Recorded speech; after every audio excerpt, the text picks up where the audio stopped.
Y hoy venimos a reflexionar sobre un tema que toca mucho cada una de nuestras vidas. Hoy vamos a reflexionar acerca del poder de Dios para tomar lo ordinario y convertirlo en extraordinario. Hoy queremos ver cómo Dios puede hacer que hombres y mujeres que a simple vista no tenían muchos dones, no tenían muchos talentos, a lo largo de la Biblia no tenían muchas habilidades, no tenían nada especial, una posición privilegiada. Sin embargo, en la mano de Dios lo ordinario se puede convertir en extraordinario. Así que en ese día... usted sabe la historia de David, que David fue un simple pastor de ovejas y Dios lo promovió, diga conmigo, lo promovió a ser el rey de la nación de Israel. Vemos a un Moisés que era tartamudo, que era un hombre inseguro, y Dios lo promovió y lo llevó a ser el líder que salvó, que guió a la nación de Israel. Así que hoy quiero que nos detengamos y vamos a hacernos una pregunta antes de llegar al texto que queremos que me lo ponga, todavía no lo ponga. ¿Qué es lo que Dios puede hacer con nosotros en este día? ¿Qué es lo que Dios puede hacer? ¿Para qué tú y yo somos útiles en el reino de Dios? Y tal vez tú y yo, algunos de ustedes nos hemos sentido alguna vez en la vida atrapados en la monotonía de todos los días, de las responsabilidades, de la misma responsabilidad de siempre. A veces uno no se da cuenta de que lo que hacemos puede tener impacto o tiene impacto en el reino de los cielos para bien o para mal. Pero cuando Dios decide promover una persona, cuando Dios decide promover a alguien, no hay obstáculo que pueda interponerse en el propósito y en la voluntad de Dios. Amén. Cuando Dios quiere hacer algo, Dios no anda buscando nuestras habilidades. Dios no está buscando tus talentos ni tus habilidades. Dios lo que está buscando es tu disposición, mi disposición para entregarnos en sus manos y que Él cumpla su propósito en nosotros. Así que lo que Dios quiere es que podamos entender que la promoción divina, la promoción que viene de lo alto no tiene que ver con títulos, no tiene que ver con posesiones, no tiene que ver con prestigio aquí en la sociedad. Tiene que ver con que uno le permita a Dios ponerse en sus manos para que Él haga algo mucho más grande de lo que tú y yo podamos imaginar. Así que vamos a sumergirnos hoy en la palabra de Dios y quiero que puedas abrir tu corazón para que entiendas lo que significa recibir una promoción divina. Y Dios quiere hacer una promoción para cada uno de nosotros. Porque en las manos de Dios, a pesar de todas nuestras limitaciones, a pesar de todos nuestros fracasos, a pesar de toda nuestra ignorancia, a pesar de todos nuestros defectos, Dios puede transformarnos de personas ordinarias, comunes y corrientes en personas que le den la gloria y la honra al Señor 24/7, todos los días del año, todos los días de nuestras vidas. Y cuando escuchamos la palabra promoción, generalmente lo primero que nos viene a la mente es que nos van a subir el salario. ¿Sí o no? Cuando te van a dar una promoción en tu empleo, en tu trabajo, te dice, oh, me van a subir el salario. Pero la promoción no solamente significa que nos suben el salario, sino que nos agregan un poquito más de responsabilidades. Que somos entonces el primero y el último en salir. Que somos el que más tenemos que esforzarnos, que somos el que entonces hay menos tiempo de descanso, más preocupaciones. Y quiero hacerte una pequeña introducción de un hombre en la Biblia que era Nehemías. Y Nehemías era el copero del rey. Y voy a decirte rapidito, el copero se encargaba de probar la comida y probar el vino que el rey se iba a tomar y a comer cada día. Y usted dice, oh, qué privilegio estar en el palacio del rey probando la comida del rey. Sí, pero la responsabilidad del copero era que, como siempre a los reyes los querían matar, los querían envenenar, ese era un deporte de alto riesgo. Él tenía que probar la comida y la bebida que el rey iba a tomar para, si alguien lo iba a envenenar, primero se envenenaba el copero y después el rey. O sea, cuando ya veían que el copero hacía ¡pum!, decía, no, ya esa comida y esa bebida no se puede tocar, el rey no la puede comer. Así que este hombre tenía una altísima responsabilidad. Y hoy quiero que entiendas que Dios lo promociona y lo saca de ser el copero del rey, un cargo de alto riesgo, insignificante por decir. Él no era el consejero del rey, él era el que de él dependía si el rey se salvaba o no en caso de que lo fueran a envenenar. Pero lo promociona para que sea el hombre que reconstruya los muros de la ciudad de Jerusalén. Y el riesgo ahora se eleva porque los enemigos de Dios, dice la Biblia, no querían que los muros fueran edificados. Él tiene que hacerse cargo de la restauración de la muralla. ¿Y por qué los enemigos no querían que se restauraran las murallas? Porque las murallas no solamente protegían al pueblo de los ladrones, era una muralla bien grande que protegía la ciudad, sino que además de eso lo protegía de las falsas doctrinas, de las falsas creencias, de los falsos dioses, de las falsas religiones. Y quiero decirte, ese hombre era un hombre de oración, era un hombre que le gustaba orar. Cuando él oró a Dios, él siendo el copero del rey tenía una rutina de todos los días. Y me imagino que de alguna forma él se adaptó a estar en peligro y se adaptó a hacer una vida aburrida. Porque solamente su trabajo era en el momento del desayuno, en el momento de la comida, en el momento del almuerzo, en el momento de la cena. Él no hacía otra cosa en el resto del día, así que la vida es un poco monótona. Pero cuando Dios te promociona, Dios primero te da el discernimiento. Y este hombre, al ser un hombre de oración, él entendió en oración que era necesario, que era de vida o muerte restaurar los muros de Jerusalén. Porque al restaurar los muros de Jerusalén se iba a preservar la fe en Dios. No vendrían falsas doctrinas. Y en el día de hoy hay muchos muros espirituales y morales que están destruidos. Y usted lo sabe. Por poner el ejemplo más de ahorita, quieren casar hombres con hombres, quieren casar mujeres con mujeres. O no solamente quieren casarlos, quieren que la sociedad entera, que toda la familia, los niños, los papás, mamá, que todo el mundo lo entienda como normal. ¿Sí o no? Sí, ¿qué quiere decir? Que empezando por ahí, terminando por otras muchas cosas más, que a veces se diluye en lo de vida o muerte. Pero el mundo quiere atacarnos, el mundo quiere influir sobre nosotros, el mundo quiere distorsionar la vida de nosotros como hijos de Dios. Ahora, hoy necesitamos gente que ore a Dios para entender la gravedad de esta situación.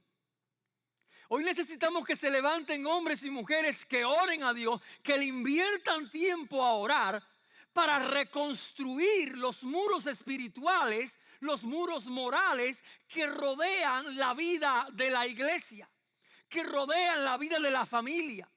Y hoy tenemos que hacerlo, ¿por qué? Porque nuestras familias están expuestas a filosofías mundanas, a filosofías humanas. Nuestras familias están expuestas a costumbres, a estilo de vida, a principios y a valores que no pertenecen al reino de Dios, no le agradan a Dios. Pero inevitablemente, yo he hablado con esto muchas veces con ustedes, inevitablemente pasamos, nuestros hijos fundamentalmente, nosotros en los trabajos, pasamos más tiempo expuestos al mundo que el tiempo que le invertimos expuestos a la palabra de Dios. Ahora, de esa cantidad de ataques, de filosofía, de costumbre, de estilo de vida, que parecen costumbres inocentes de las personas del mundo, parecen costumbres o estilo de vida inofensivo, mucha gente, mucha familia en las iglesias, en todas las iglesias del mundo, están siendo atacadas por esos principios antibíblicos, anticristianos. Pero lo triste no es que estén siendo atacados, porque el ser atacados por principios anti Dios no es el problema. El asunto está que hay gente que está siendo infectada, derrotada por esas influencias diabólicas. No es que siendo atacado, es que está siendo derrotado por esa influencia diabólica. Y no solamente ellos, están siendo atacados y derrotados las familias, los hijos, mamá, papá, sometidos por el mundo, sometidos por esas costumbres, sometidos por esos principios que no son otra cosa que principios satánicos para destruir a la familia. Y generalmente somos muy buenos, escucha bien, somos muy buenos sosteniendo la familia económicamente, ¿sí o no? Somos muy buenos, nos rompemos el lomo para que la familia no le falte nada. Así que somos muy buenos sosteniendo la familia económicamente y somos muy buenos sosteniendo la familia emocionalmente. ¿Dónde se da el sostener a la familia emocionalmente? Besos, abrazos, te quiero, te amo, vamos a compartir unos tacos, vamos a compartir las vacaciones, vamos a soñar juntos, proyectos de vida. Ahí están las emociones porque ahí dentro de la familia se crean lazos. Así que somos muy buenos sosteniéndolos materialmente y sosteniéndolos emocionalmente. Pero ¿dónde corremos el riesgo de fallar? ¿Y dónde hay gente que está fallando? En sostener a la familia espiritualmente. Económicamente, muy bien, 10 de 10. Emocionalmente, 10 de 10. Pasamos mucho tiempo de calidad con nuestra familia. Pero espiritualmente es donde viene el detalle. Espiritualmente es donde los muros están destruidos. ¿Y cómo nos ocupamos de arreglarlo? Aún se levantan hoy en día, siglo XXI, los enemigos de Dios, que quiere que en la iglesia se predique lo que al oído humano le gusta escuchar. Le gusta un evangelio diluido, pero que me levante el ánimo. Le gusta un evangelio aguado, pero que yo sí puedo. Y los enemigos de Dios se levantan cuando. Nunca se levantan cuando uno está como la persona así como un camaleón que no se sabe si está con un pie en el mundo o un pie en la iglesia. Sino se levanta cuando alguien decide restaurar los muros espirituales. Entonces se levanta el enemigo. Y voy a leerte, todavía no es el versículo, voy a leerte Nehemías capítulo 4, versículo 1 y versículo 2. Cuando Sanbalat, identifícalo, ese es un nombre de una persona, enemigo de Dios, se enteró de que estábamos reconstruyendo la muralla. Escuche bien, se enojó muchísimo y se burló de los judíos. Cuando alguien se entera que tú y yo queremos edificar los muros espirituales de nuestra familia, se va a enojar y se va a burlar de ti y de mí porque somos cristianos. Y queremos afianzarnos en los principios de Dios, ¿sí o no? Así que se va a burlar y se va a enojar. Verso 2. Ante sus compañeros y el ejército de Samaria y dijo: ¿qué están haciendo estos débiles judíos? A los cristianos nos tienen como poca cosa cuando queremos seguir la voluntad de Dios. Cuando queremos vivir en santidad nos tienen como débiles, ¿sí o no? Dice, ¿creen que se les va a dejar que reconstruyan y que vuelvan a ofrecer sacrificios? Estoy leyendo Biblia. ¿Creen que se les va a dejar que edifiquen familias bien sólidas en Dios y que vuelvan a un estilo de adoración profunda, real y genuina al Dios verdadero? No, no se les va a dejar. Se la vamos a poner bien difícil. Eso dicen los enemigos de Dios. ¿Piensan acaso en terminar en un solo día? Mire la última parte del versículo 2. ¿Cómo creen que de esas piedras quemadas y de esos escombros va a haber algo nuevo?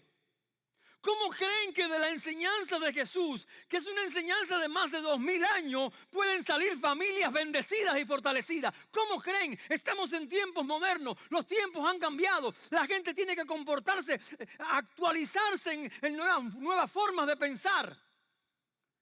La Biblia dice, cuidado, vuelvan a las sendas antiguas, vuelvan a la enseñanza de Jesús, vuelvan a la enseñanza que viene en la Biblia. Aunque hayan pasado más de 2000 años, la enseñanza de Jesús sigue actualizada.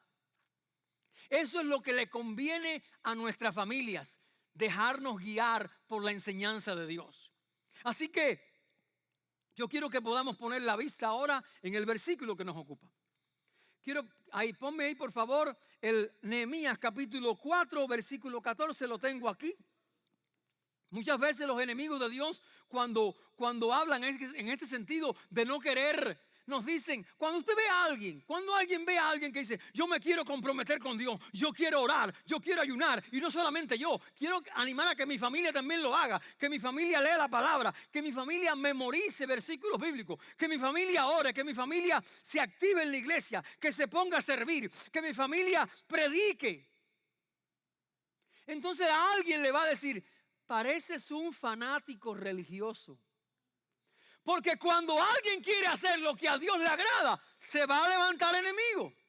Va a haber gente que no le va a gustar que tú quieras orar, que tú quieras predicar, que tú quieras servir, que tú quieras asistir a eventos como este del Camino de Emaús, donde la gente tiene un encuentro directo, chocante, radical con Dios. Pero es más fácil escuchar un mensaje diluido y en el cerebro de algunas personas en todos los países, en todas las iglesias y en todas las denominaciones cristianas, existe algo así como que voy a cumplir con asistir a la iglesia, ya cumplo con Dios. No hace falta un cambio de corazón, solamente hace falta ir a la iglesia. Y si voy a la iglesia el domingo, estoy cumpliendo con Dios. Y si oro por el desayuno, estoy cumpliendo con Dios. Y si oro antes de dormir, Señor, bendice mi sueño. Amén. Si hago esas cositas, yo cumplo con Dios, pero que Dios no demande un cambio de corazón para mi vida. Y voy a leer ese versículo. Dice, luego de examinar la situación, voy a picarlo en pedazos para que usted entienda lo que la Biblia nos quiere enseñar, lo que Dios quiere enseñarte a tu vida y a mi vida hoy. Dice, luego de examinar la situación, me levanté y dije a los nobles y oficiales y al resto del pueblo, no les tengan miedo. Asegúrense del Señor, acuérdense del Señor, que es grande y temible. Y peleen por sus hermanos, por sus hijos e hijas, y por sus esposas, y por sus hogares. Ese fue uno de los versículos que mandé de devocional en estos días. Creo que fue el miércoles o martes, uno de esos versículos los mandé ese día. Que me llamó la atención, que yo lo puse en el grupo de hombres, pero no sé si lo puse en el grupo de la iglesia, o lo puse en grupos. Pero como no se lo mandé a Albert me dijo, pastor, me escribe, ¿qué le pasa que hoy no me ha mandado el versículo bíblico? Y yo, ok, gracias Albert, aleluya. Ya él lo había podido leer tal vez, no sé si lo había leído en el grupo de hombres, pero él le preocupó que no se lo mandé a él en específico. Porque con algunos, pues obvio, yo le mando y si yo veo que la persona me rebota para atrás, pues digo, quiere una relación un poco más directa, te mando y me manda versículos bíblicos. Porque tú y yo tenemos que estar cimentados en la palabra de Dios. No cimentados en criterios y opiniones humanas. No cimentados en costumbres de la calle o del mundo. Cimentados en la palabra del Dios vivo. Así que encontramos en este versículo de Nehemías capítulo 4, versículo 14. Déjalo ahí, mamá, para yo leerlo aquí, porque acá a veces que el brillo de esta cosa no me deja leer bien. Y allí encontramos en ese versículo algunas cosas, algunas lecciones profundas. Número 1, encontramos nuestra actitud ante las dificultades, que se puede traducir nuestra actitud ante las amenazas, ante los peligros, ante los ataques del mundo. Recuerden que somos muy buenos cuando tenemos que sustentar a la familia económicamente y emocionalmente. Pero ¿dónde se falla? En sostener a nuestra familia espiritualmente. Que se levanten hoy hombres, mujeres, niños, adolescentes que peleen por su familia, pero de manera espiritual. Que peleen esa buena batalla de la fe. Así que lo primero es ver nuestra actitud ante las dificultades, ante los ataques. Lo segundo, nuestra confianza en Dios en medio del ataque. En medio del ataque del mundo, en medio del ataque de las creencias no cristianas que atacan nuestra familia, ahí, ¿cómo vamos a reaccionar? Y lo tercero, nuestra responsabilidad de pelear espiritualmente por nuestras vidas, por nuestros hijos, por nuestras familias, por nuestros matrimonios, pelear espiritualmente por ellos. Ahora, hoy quiero hablarte específicamente de qué Dios espera de nosotros. O mejor sería, ¿qué Dios espera de mí? Diga fuerte, ¿qué Dios espera de mí? Diga fuerte, 1, 2, 3, ¿qué Dios espera de mí? ¿Qué Dios espera de mí? ¿Cómo podemos actuar con sabiduría y fe? ¿Sabes qué? Buscando su ayuda, buscando su sabiduría, buscando su poder en medio del ataque. Pero escuche bien, eso no va a ser fácil. Porque cuando uno está bajo ataque, uno se enfoca más en el ataque que en pedirle ayuda a Dios. Yo no sé si le ha pasado. Cuando hay un ataque económico, Uno no le pide por instinto ayuda a Dios. Uno se enfoca en la deuda económica. Cuando hay un ataque de enfermedad, uno se enfoca en el dolor, en los síntomas de la enfermedad, que en pedirle a Dios que me dé sanidad. Cuando hay un problema matrimonial, uno se enfoca en darle solución con métodos humanos antes de que pedirle ayuda a Dios para que arregle el matrimonio. Cuando uno se enfoca en lo que ocurre en el ataque, se olvida de pedirle ayuda a Dios. Se enfoca en el ataque. Y Dios no quiere que nos enfoquemos en el ataque. Dios quiere que en medio del ataque nos enfoquemos en Él. En medio de la prueba, no en los síntomas, no en las consecuencias que estamos experimentando de la prueba, sino en Él. Y voy a desglosar el versículo. Luego de examinar la situación. Luego de examinar la situación. En este versículo, cuando usted lo lee, empieza con una acción consciente. Nehemías examina la situación antes de actuar. Eso nos suena un poco extraño. Ya cuando llegamos al momento de la crisis, lo que nosotros queremos hacer es actuar. No. Antes de actuar, antes de tomar malas decisiones o buenas decisiones, primero tenemos que examinar a qué nos vamos a enfrentar. No podemos apresurarnos a actuar. Tenemos que evaluar cuidadosamente cuáles son los peligros. Nehemías no actuó impulsivamente. Nehemías recibió un llamado de Dios, una promoción. Ya nunca más serás copero. Ahora serás el que va a estar al frente de los que van a reconstruir los muros, porque en esto nos va la vida y la muerte en cuanto a la fe del pueblo de Israel. Y Nehemías dijo, ok, vamos a construir los muros. Y antes de empezar a construir los muros, ya se estaban levantando enemigos. Tú y yo ya estamos en esa etapa. Estamos en la etapa que estamos conscientes de que hay que edificar los muros espirituales que rodean a nuestra familia, que ya el enemigo se ha levantado en contra tuya y en contra de tu familia, pero no podemos actuar a la ligera. Tenemos que pedirle ayuda a Dios. Tenemos que examinar la situación, porque algunas veces hay ocasiones en que cuando viene la prueba, cuando viene el ataque, cuando el mundo quiere confundirnos, cuando el mundo quiere desenfocarnos, cuando Satanás quiere violentarnos a nuestra familia, a nuestro matrimonio, a nuestros hijos, entonces lo que ocurre es que actuamos por instinto humano. Escúcheme, actuamos por instinto. Si ahora yo vengo ahora y yo intento abiertamente venir con una aguja a pincharla a ella, si ella ve que viene la aguja, ella va a quitar la mano, ¿sí o no? Cuando tú y yo estamos orando, uno puede percibir cuando viene el ataque del enemigo. Y cuando viene el ataque, tú te preparas. Pero si una persona no ora, no tiene cómo prepararse para el ataque de Satanás. No puede. El instinto es actuar. No actúes todavía. Primero tienes que ver a qué te vas a enfrentar. Papá, mamá, ¿a qué se están enfrentando tus hijos? Con el bullying o como lo quieras llamar, con tanto ataque que hay en las escuelas. Pero cuando actuamos sin consultar a Dios, número uno, es bajo presión por causa de que no tenemos la solución de momento. O sea, como no tenemos la solución, el instinto es actuar. Actuar, como decir, a ciegas, a cabeza loca. Yo no me puedo quedar quieto, yo tengo que actuar. Tengo que tomar una medida con respecto a lo que me está pasando. Y quiero decirte que lo que le pase a una familia o lo que le pase a una persona no le pasa a todos a la vez, ni es el mismo tipo de ataque.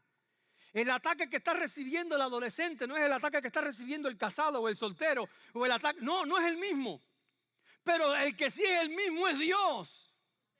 Y su palabra sigue siendo la misma. Y a Él es el que tenemos que aferrarnos cuando llegue el ataque. Señor, ¿qué tú me estás hablando? ¿Cómo me puedo defender de esto, Señor? No actuar bajo presión porque no tengo la solución. No actuar. A veces actuamos cuando tenemos una presión económica. Y cuando tenemos una presión económica, generalmente se nos ocurre la brillante idea de, como nosotros no la sabemos toda, tomar decisiones económicas para contrarrestar el problema económico. No, error. Primero hay que consultarlo a Él. Y Él dice la Biblia que Él dará la salida oportuna. Él dice la Biblia, dará la salida oportuna para cada necesidad. Hay veces que actuamos por inseguridad en el futuro. No sé lo que va a pasar mañana, así que tengo que actuar. Pero Pipo, Mima, ¿cómo que vas a actuar si toda... No sé qué va a pasar mañana. Cuando uno actúa en inseguridad por causa de la inseguridad que tiene lo que va a pasar mañana, es falta de confianza en Dios y en sus promesas. La promesa de Dios garantiza algo que todavía no ha llegado, si no, no fuera una promesa. Cuando Dios dice, te prometo esto, es porque no ha llegado. Y es una promesa.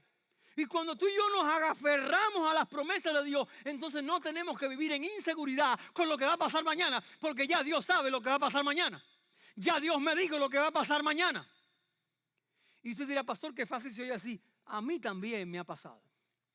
Yo he estado batallando con veces en que digo, no sé qué hacer y me desespero. Y tengo que rodearme de gente que me diga, paz, Mateo. Mira, mi hermana y mi esposa. Porque saben. Muchas veces cuando viene el ataque y actuamos bajo prioridades equivocadas, entonces nos va mal. Y entonces el ataque, en vez de volverse más suave, se vuelve más fuerte. Cuando en prioridades equivocadas yo me pongo primero a mí, mis sueños, mis deseos, antes que la voluntad de Dios, es obvio que el descalabro viene más grande. Es obvio que si yo priorizo mis sueños y mis deseos antes de la voluntad de Dios, es obvio que el problema va a venir grande. Por eso es que Nehemías dijo, luego de examinar la situación. Entonces Dios nos llama a que actuemos con sabiduría. Que no debemos actuar así a la ligera. ¿Qué es lo que Dios nos pide? Que seamos prudentes y que podamos discernir los tiempos y las circunstancias. Voy a explicar eso miren, Dios quiere que uno busque su guía. Antes de tomar decisiones, Dios quiere que uno busque su guía, la guía de Él. ¿Dónde está la guía de Él? ¿Dónde está la guía de Dios? En la Biblia. Escuche bien. Cuando una persona no lee la Biblia, no puede por consecuencia conocer la voluntad de Dios. Como no conoce la voluntad de Dios, el instinto es actuar en su propia sabiduría. ¿Lo repito? Cuando una persona no lee la Biblia, ¿ya? No lee la Biblia. No puede llegar a conocer la voluntad de Dios. Y cuando alguien no conoce la voluntad de Dios y se ve presionado, ¿qué hace? Actúa en su propia sabiduría. Tú y yo tenemos que aprender a decir, vamos a analizar a qué tenemos que enfrentarnos. ¿Qué Dios dice acerca de este tipo? Porque la palabra de Dios tiene para todo. Obvio, no sabemos la Biblia entera, pero mínimo, agárrate la costumbre que tenemos algunos en la iglesia. Son bastantes. Mira, escribe tu versículo bíblico de tu devocional y envíalo. Escríbelo a mano, tómale una foto y envíamelo. Yo escribo el mío, lo escribo a mano, tomo una foto y te lo envío. ¿Por qué? Porque así estaremos rodeándonos de la palabra de Dios, empapándonos de la palabra de Dios, memorizando la palabra, mínimo leyendo la palabra de Dios cada día. Y cuando tú y yo tenemos un compromiso con alguien, voy a seguir el ejemplo de Albert. Cuando Albert siente que tenemos un pacto, que yo le envío el versículo mío todos los días, y cuando Albert me envía el versículo mío todos los días, yo estoy en la opción de rendirle cuentas a Albert si hice o no el devocional mío. Y cuando lo hice, lo mandé a los grupos, pero no se lo envié a él. Él me reclama y yo le he dado permiso para que me reclame. Pastor, ¿dónde está su versículo bíblico? Pastor, ¿no tuvo devocional hoy? ¿Sabes qué? Que cuando nosotros le damos permiso a una persona de confianza, una persona madura, cuando le damos permiso a otra persona a que estemos rindiéndole cuenta, nos vamos convirtiendo cada vez en mejores cristianos. Porque yo me gusta rendirle cuenta a otra persona de cómo está mi vida con Dios.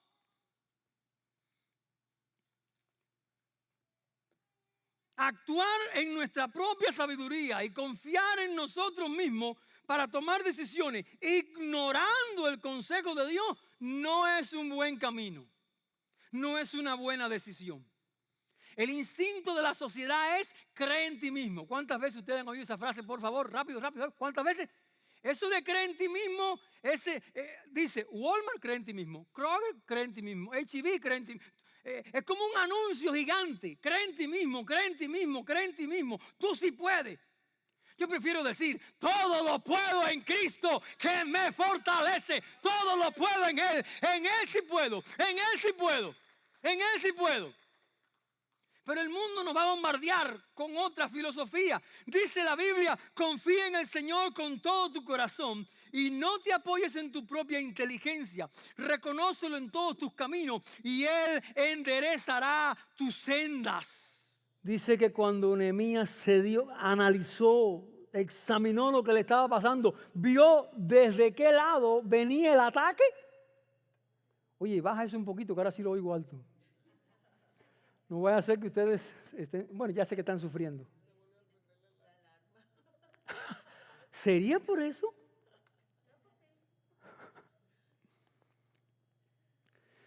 Mire, ¿por qué es importante que uno examine de dónde viene el ataque? Satanás nos puede atacar ¿por dónde? Por donde él sabe que está nuestra debilidad. O sea, vamos a suponer, a mí no me gusta tomar ron. Eso no me llama la atención. ¿Tú crees que Satanás me va a tentar con ron? No. Entonces, ¿por qué tenemos que examinar de dónde viene el ataque para mí? ¿De dónde viene el ataque para mi matrimonio? ¿De dónde viene el ataque para mis hijos? ¿De dónde viene el ataque? ¿De dónde viene el ataque? Dice la Biblia en el Proverbios capítulo 21. Este proverbio me encanta. Si quiere la nota. Proverbios 21:5 dice, los pensamientos del diligente ciertamente tienden a la abundancia, mas todo el que se apresura alocadamente de cierto va a la pobreza. Si tú y yo queremos que vaya de poder en poder, de gloria en gloria, de bendición en bendición, inevitablemente tenemos que buscar la dirección de Dios. Si actuamos alocadamente, inevitablemente iremos directo a la pobreza. Iremos directo al fracaso. Dice allí, y le dije a los nobles y a los oficiales y al resto del pueblo, voy a acelerar porque estoy cerca, sin tiempo ya. Nehemías no solamente enfrenta este desafío solo. Cuando Nehemías está haciendo la reconstrucción del templo, dice que él, después que examina, dice que él le habla a los líderes, le habla al pueblo. Él tiene una comunicación clara y dice, aquí todo tiene que estar claro. Inevitablemente todos tenemos que estar conscientes de los ataques que estamos recibiendo. El ataque no era para Nehemías, el ataque era para Nehemías y para todos los que estaban trabajando en la reconstrucción de la muralla. Escúchame bien, cuando el ataque viene para ti, no solamente para ti, viene para tu esposo sea el caso. Cuando el ataque viene para ti, no viene para tu cónyuge, viene también para tus hijos. Cuando el ataque viene para ti, no solamente viene para ti, para tu familia, viene para toda tu familia extendida, suegro, suegra, yerno, primos, sobrinos, tíos. Cuando el ataque viene, Satanás va a querer destruirte de todas. No es que se la tiene, como decimos, se la tiene cogida conmigo, no. Te va a atacar por todos los lados. Dice la Biblia en Romanos capítulo 12, versículos 4 y 5, para el que le gusta escribir, dice, de la misma manera que un cuerpo tiene muchos miembros, pero no todos los miembros tienen la misma función, así nosotros siendo muchos somos un cuerpo en Cristo y todos los miembros los unos de los otros. Cuando esté el ataque o antes de que llegue el ataque, mira, háblalo con el matrimonio, háblalo con tus hijos, háblalo con tu familia. Tenga a alguien con quien hablar acerca del ataque que está recibiendo. No, yo con esto puedo solo. Bobo, tú no puedes solo. Dice la Biblia, cordón de 3 dobleces no se rompe pronto. Dice, ¡ay del solo! Si no haya, ¿quién lo levante? Si no tenemos a alguien, un confidente, alguien, un amigo, alguien con quien compartir nuestras luchas, el enemigo vendrá y nos atacará muy fácil porque estamos voluntariamente siendo el llanero solitario. Búscate gente con el cual compartir tu lucha, con el cual abrir tu corazón, con el cual compartir todo lo que estás pasando. Otra parte que viene en el versículo me encanta. Dice, no temáis delante de ellos. Ponme el versículo, por favor. No temáis delante de ellos. Muchas veces el temor, el miedo controla nuestras acciones y controla nuestras decisiones. Y el miedo, el temor, no debe controlar nuestras decisiones. Tú no puedes dejar de actuar por temor, dejar de actuar por decisiones. No puedes. Inevitablemente el temor no nos puede frenar. Dice la Biblia que Él no nos ha dado espíritu de cobardía, de temor, sino espíritu de poder, de amor y de dominio propio. Dios nos ha dado espíritu de poder, de amor y de dominio propio. Cualquier amenaza que tú y yo enfrentemos, cualquier ataque que tú y yo enfrentemos, Dios está de nuestro lado. Y si Dios está de nuestro lado, ¿a quién tendremos que tenerle temor? A menos que yo no tenga la convicción, yo no tenga la seguridad de que Dios está de mi lado. Ahí sí. Si yo no tengo la convicción de que Dios está a mi lado, inevitablemente la primera reacción será tener temor. Pero cuando una persona sabe que Dios está de su lado, no hay temor, porque el que está de mi lado es más poderoso que aquel que en el mundo está. El que está de mi lado es más poderoso que cualquier prueba y que cualquier ataque. El temor no debe paralizarnos. La Biblia dice en una promesa extraordinaria, esta promesa me encanta y seguro que ustedes se la saben de memoria. Isaías capítulo 41, versículo 10, la voy a leer en una versión que me encanta. No temas porque yo estoy contigo, no desmayes porque yo soy tu Dios que te esfuerzo. Siempre te ayudaré, siempre te sustentaré con la diestra de mi justicia. Eso es una promesa de Dios para tu vida. Alguien la recibe, alguien la agarra. Así dice, esa promesa es para mí. Yo recibo esa promesa de parte de Dios. Cuando tú agarras la promesa de parte de Dios, el temor tiene que salirse fuera, porque tú tienes una promesa de parte de Dios. Y si tú tienes una promesa, Dios no falla a ninguna de sus promesas. Dios no falla. Nosotros sí, pero Él no falla a ninguna de sus promesas. La otra parte del versículo dice, acordado del Señor grande y temible. La clave para no temer es acordarse del Señor que es grande y es temible. ¿Sí o no? Cuando uno se acuerda de Dios, cuando uno se acuerda de su carácter, cuando uno se acuerda de sus promesas, cuando uno se acuerda de quién es Dios, cuando uno se acuerda de lo que Dios ha hecho en el pasado, de lo que Dios hace en el presente, uno dice, ya sé lo que viene para mi vida en el futuro, ya sé que Dios estará conmigo, ya sé que Dios irá abriendo puertas. Dios irá abriendo puertas, ¿para qué? Para toda aquella gente que le crea a Él. ¿Por qué dice eso, pastor? Porque sin fe es imposible agradar a Dios. Así que si tú le crees a Dios, tú le agradas al Señor y entonces Él va a abrir la puerta. Dice, por última parte, pelead por vuestros hermanos, por vuestros hijos, por vuestras hijas, por vuestras mujeres y por vuestras casas. La lucha no es por nosotros mismos. La lucha no es por nosotros mismos. La lucha es también por la gente que amamos. ¿Amas a tu esposa? ¿Amas a tu esposo? ¿Amas a tus hijos? ¿Amas a tus nietos? ¿Amas a tus primos? ¿Amas a tus sobrinos? Pelea por ellos. Vuelvo y repito, somos muy buenos en el sustento económico. Somos muy buenos en el sustento emocional. Pero ¿por qué se nos aflojan la falda y los pantalones en el sustento espiritual? Si los amas, pelea por ellos. Pelea por tu matrimonio. Pelea por tu familia. Pelea por tus hijos. Pelea por la condición espiritual de tu casa. Pelea. No te dejes atemorizar. Pelea por ellos. Si alguien viniera a hacerle daño a tu familia, si tú tienes aquí a tu hijo, a ver, ven acá un instante, por favor, Albert, ven acá. Vamos a suponer que por la diferencia de edad tú eres mi hijo. Albert tiene 38, yo tengo 33 de casado. Imagínate, eso es obvio, puede ser mi hijo. Vamos a suponer que Albert es mi hijo. Ahora viene Froilán y lo vas a ir a venir a atacar. Ven a atacarlo, por favor, ven a atacarlo. Pero ven agresivo. Y yo lo veo venir. Freud. Ven agresivo. No, pero ven agresivo, que yo te vea con agresivo desde lejos. Y yo peleo por mi familia, ¿ok? Ya. Lo mato. No lo mate. Ya, gracias. Cuando alguien viene a hacerle daño, una amenaza a tus hijos, cuando tú lo ves venir y le ves la cara así de agresivo. Oye, si no lo convenzo, no pone cara agresivo. Qué trabajo para que actúe.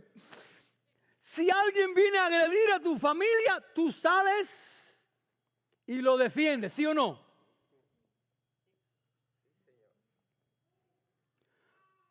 ¿Por qué nos cuesta tanto defender a nuestra familia del ataque espiritual? Somos muy dados para defender,